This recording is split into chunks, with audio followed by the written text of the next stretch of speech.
My name is Brooke Bobier, and I'm 11 years old. Brooke was diagnosed with T-cell ALL February 19th, 2014. At a very young age, at the baby age, she was a total mama's girl. Always wanted to help others, was very, very motherly to other babies. I have 3 sisters. One's name is Brayden, and then Emma and Ella. She's an athlete. She loves soccer, riding her bike, very active. My favorite thing to do when I was little was play soccer, play with my friends, and play with my sisters.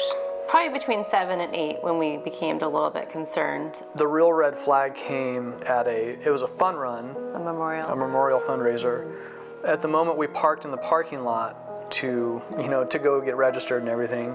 Even walking through the parking lot, Brooke was visibly struggling breathing. I just knew that something didn't feel right. After the fun run, I decided that I was just going to make an appointment and take her in to see the doctor. My mom had came to pick me up from school to get a chest x-ray. She had a tumor in her chest that, it went from about here to here. It was wrapped around her airway. It was starting to wrap around her heart.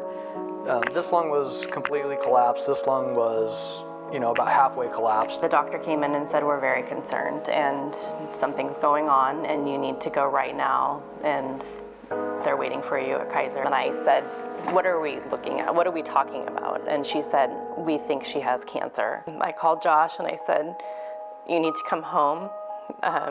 They're admitting Brooke. I was driving home, meeting them at the hospital. You would think it was the fastest drive home of my life, but it was actually the slowest. When we heard her diagnosis, at that point, it was a maybe. It was maybe she has lymphoma. They started her on prednisone in hopes of shrinking that tumor. It immediately started to melt the tumor away. They couldn't sedate her enough to where that tumor would completely collapse her airway. As we got back onto the pediatric floor, I heard over the loudspeaker code blue and her room number. Brooke's pulse ox dropped.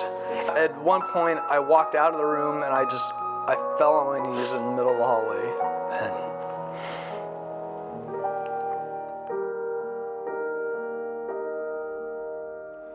At that point, there wasn't very many options for Brooke other than her to wake up on her own from the sedation.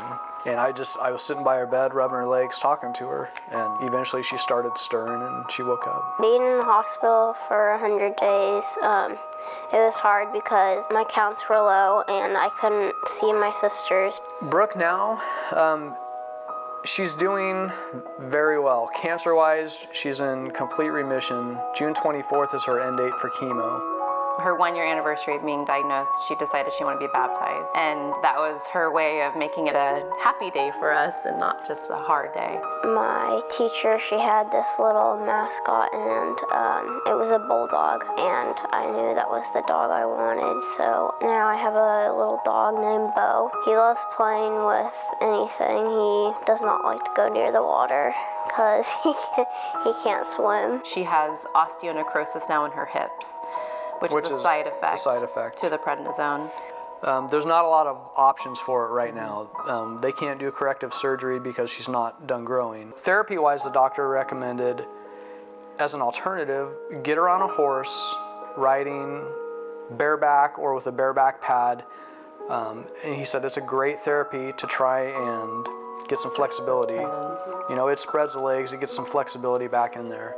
We love everything about LLS, and we thank you guys so much for allowing us to be a part of this campaign. For Brooke to be a part of it. Yeah.